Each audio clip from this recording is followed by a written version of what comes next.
Aula de número 2 sobre o básico de banco de dados para iniciantes. Nessa segunda aula aqui, a gente vai ver sobre modelos de banco de dados e o papel do sistema de gerenciamento de banco de dados.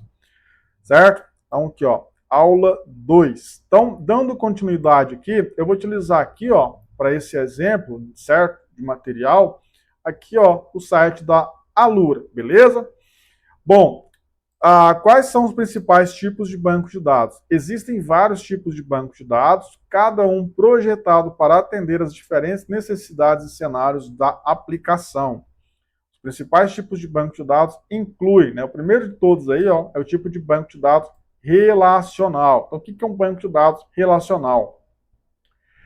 Este é o tipo mais comum de banco de dados. Os dados são organizados em tabelas com linhas e colunas e a relação entre os dados é estabelecida por meio de chaves primárias e estrangeiras. Exemplos populares incluem MySQL, PostgreSQL, Oracle e Microsoft SQL Server, né? Então, por exemplo, aí você vai desenvolver um sisteminha aí que vai utilizar um banco de dados relacional, talvez você vai estar utilizando aí o MySQL, né? Por exemplo, aí o WordPress aí, quando você instala no site, no servidor, geralmente utiliza aí, ó, o MySQL ou o MariaDB, beleza? Bom, banco de dados NoSQL, né? Ou seja, não relacional. Bancos de dados NoSQL são projetados para lidar com dados não estruturados, ou seja, dados que não estão organizados em tabelas, que obviamente não estão organizados em colunas, e as linhas que são os registros, beleza? Semi-estruturados ou altamente variáveis. Eles podem ser baseados em documentos como MongoDB, em colunas como Apache Cassandra, em gráficos como o Neo4j, certo? Ou chave valor como o Redis, certo? Acho que é assim que se pronuncia, né? Neo4j. Bom, vamos lá então. Bancos de dados em memória, já utilizei muita aplicação. Por exemplo, um banco de dados de memória é o H2, certo? Para aplicações em Java, aplicações standalone. Banco de dados em memória, esses bancos de dados são armazenam dados na memória principal do sistema para acesso ultra rápido. Exemplos incluem o Redis, o Memcached e outras opções em bancos de dados relacionais que suportam armazenamento em memória. Então, se quer desenvolver lá uma aplicação e não quer instalar nenhum banco de dados, obviamente, se o banco de dados está em memória, você vai perder esses dados quando a sua aplicação fechar, né? Mas vamos supor que você quer usar, por exemplo, como cache, você pode estar utilizando o banco de dados em memória, certo? Bom, temos aqui então banco de dados de gráficos, projetados para armazenar e consultar dados relacionais e complexos. Esses bancos de dados são eficazes para análise de rede de relações de entidades. O Neo4j ele é um exemplo popular de banco de dados. Depois temos bancos de dados em nuvem, temos bancos de dados em coluna, bancos de dados em tempo real, bancos de dados em séries temporais, bancos de dados distribuídos, bancos de dados de contexto completo e bancos de dados blockchain. Como você pode ver aqui, ó, temos 1, 2, 3, 4, 5, 6, 7, 8, 9, 10, 11 tipos de dados. Obviamente vai ter mais tipos de dados, certo? Bom, e qual que é o principal papel do sistema de gerenciamento de banco de dados? O sistema de gerenciamento de banco de dados, ele faz justamente isso, ele gerencia o banco de dados. Vou dar um exemplo aqui simples. Eu tenho uma SQL aqui instalada no meu computador, certo? Vou entrar aqui.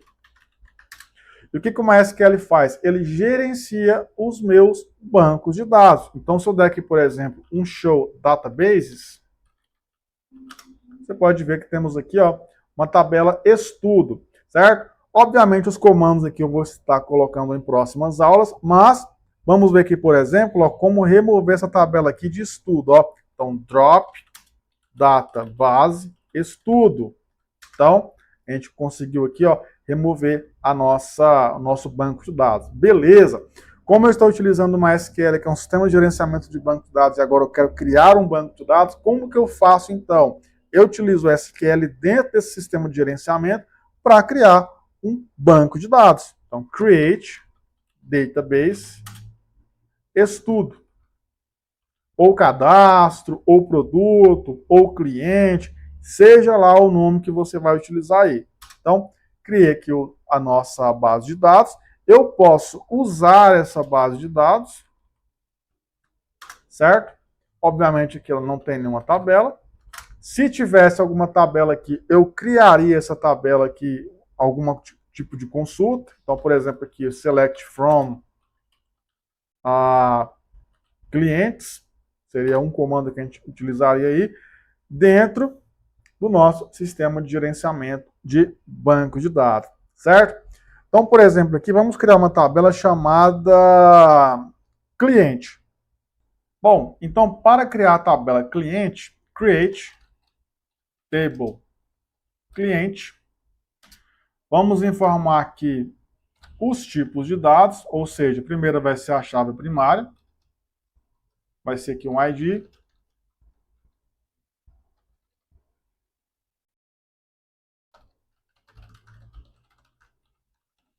Ou seja, temos aqui então a tabela do tipo cliente, vamos ter aqui um ID, você vai informar o tipo de dado na frente, no caso aqui inteiro, not null, ou seja, não aceita dados nulos, vai ser do tipo auto-increment, então o banco de dados aí, MySQL, ele tem a coluna auto-increment, então você não precisa informar de forma manual, então você cadastra lá, por exemplo, um cliente, fica lá cliente 1, 2, 3, 4, 5, certo? E vamos dizer também que aqui, ó, essa coluna vai ser a chave primária, ou seja, a chave que diferencia um cadastro de outro, certo? Vou separar aqui por vírgula e vou informar o nome do cliente seguido do seu tipo. Nome, text. Posso ainda, nesse caso aqui, informar idade do tipo int, ou seja, inteiro. Então, vou dar aqui um Enter e, como você pode ver, a tabela foi criada. Show Tables. Temos a tabela cliente. E para ver a estrutura dessa tabela, desk cliente. Então, dessa forma que a gente faz para criar uma tabela simples. Então, você pode ver que aqui nesse sistema de gerenciamento de banco de dados, criamos aqui, então, primeiro o banco de dados, criamos aqui também uma tabela e vimos a sua estrutura através do comando desk. Obviamente, se houvessem dados nessa tabela, então, por exemplo, aqui, ó, insert into. Então, vamos inserir aqui nessa tabela cliente. Vamos inserir aqui, então, nome, idade. Então, o nome aqui, ó, values, vai ser o meu nome e a minha idade, certo? Então, a gente tem aqui um pequeno problema. Inserindo na tabela aqui, ó, faltou o T aqui, ó. Insert, coloquei só insert. Então, insert into client, ou cliente, nome, idade, e com esses valores aqui, ó, certo? Agora funcionou aí, ó, faltou só um Tzinho aqui, ó, do comando aqui de cima, certo? E para selecionar os registros, select from cliente. Então, temos aqui o nosso primeiro cliente cadastrado. Eu ainda posso vir aqui, ó, adicionar um novo cliente, né? Colocar aqui Amanda. Então, vamos inserir aqui na tabela cliente o nome, a idade com esses valores. Amanda, idade igual a 36. Agora vamos fazer aqui uma pesquisa e agora temos dois aí, ó, clientes. Um Salomão, o outro Amanda. E a coluna aqui ID, ó, é do tipo auto-incrementado, beleza? Bom, é isso então. Na próxima aula, a gente vai ver aqui alguns conceitos básicos, né, de tabelas, registros e também colunas. Então, te aguardo na próxima aula e até mais.